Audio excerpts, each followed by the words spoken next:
ሰላም ውድ ቤተሰቦቼ እንዴት ናችሁ? ሰላም ዋላችሁ፣ ሰላም አመሻችሁ። በያላችሁበት ሀገር ሰዓት አቆጣጠር ሰላማችሁ ብዝት ይበልልኝ። እኔ በጣም ደህና ነኝ።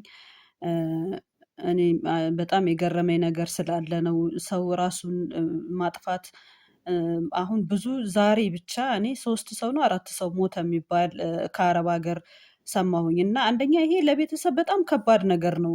ማለት እናንተ መጀመሪያ ይሄንን እኔ እንጃ አላቅም። እስቲ እባካችሁን ሰው የራሱን ነፍስ ራሱ አይደለም የፈጠረው። እውነት የፈጠረው አምላክ እሱ ወደ ራሱ እስከሚጠራ ድረስ በትዕግስት ብንጠብቅ እኮ መልካም ነው። ሰው ተኝቶ መነሳት የማይችልበት ወጥቶ መግባት የማይችልበት ጊዜ ላይ ሆነን በራሳችን ነፍስ ላይ መፍረድ በጣም ይከብዳል እና ለምንድን ነው እኔ ምን አይነት ነገር ነው ግን በእውነት በጣም ከባድ ነው በጣም።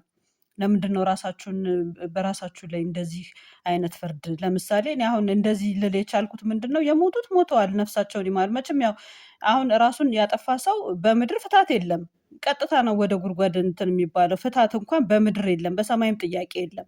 ቀጥታ ወደ ሲኦል ነው እንትን የሚባለው። የፈለገውን ያህል ጽድቅ ስራ ቢሰራ በሰማይም ጥያቄ የለም፣ በምድርም ፍታት የለም። ቀጥታ ነው ሄዶ የሚቀበረው እና በራሳችሁ ላይ እንደዚህ አይነት ነገር ፍርድ እነዛ በሞቱት እኔ በሞትኩ እኔ እንደዚህ በሆንኩ ብላችሁ ኮመንት ላይ የምትጽፉት ምን አይነት ጭንቅላት ነው ያላችሁ? በእውነት ይሄ ቀን እኮ ያልፋል።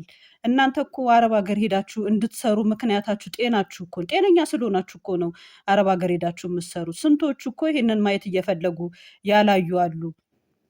እንዴ በጣም ይሄ እንትን ነው። በምድርም በሰማይም እኔ ከባድ ነው። የእናንተ እነዛ ከሞቱት የበለጠ ደግሞ የእናንተ ኮመንት ላይ እንደዛ እኔም መሞት ነው የምፈልገው፣ እኔም እንደዚህ አይነት ነገር ነበረ የምፈልገው ብላችሁ የምትጽፉት ምን ያህል ቢከፋችሁ ነው እንዴ? አገር ገብቶ መኖር እኮ አለ። በቃ ስደት ከመረራችሁ ወደ ሀገራችሁ መግባት ነው። ያንን ችግር መጋፈጥ ነው ማለት ያን ከዛ ከችግር ልትገላገሉን የመጣችሁት ወደ አረብ ሀገር። የአረብ ሀገር ደግሞ አልሆነም ካላችሁ ሞትን ምን አስመኘ? ወደ ሀገራችሁ ገብታችሁ እዛው ከችግራችሁ ጋር መጋፈጥ ነው የሚሻለው። በነፍሳችሁ እንደዚህ አትደራደሩ። በነፍሳችሁ መደራደር ይሄ ከባድ ነገር ነው በእውነት። በምድር ነገርኳችሁ፣ በምድር ፍታት የለም።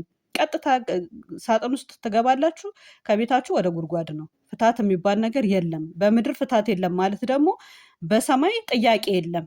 በቃ ምንም አይነት ጥያቄ የለም። ቀጥታ ወደ ሲኦል ነው እንትን የምትሉት እና ይሄ ለእናንተ እንግዲህ ምን ያህል ይህንን ለማታውቁ ማወቅ አለባችሁ፣ ምን ያህል ነገር ለራሳችሁ ጦስ እንደሆነ። በምድር ላይ የምንኖርባት በጣም አጭር ጊዜ ነው። ይክፋንም ይድላንም ምንም እንበል በምድር ላይ የምንኖራት ቀን አጭር ናት፣ አጭር ቀን።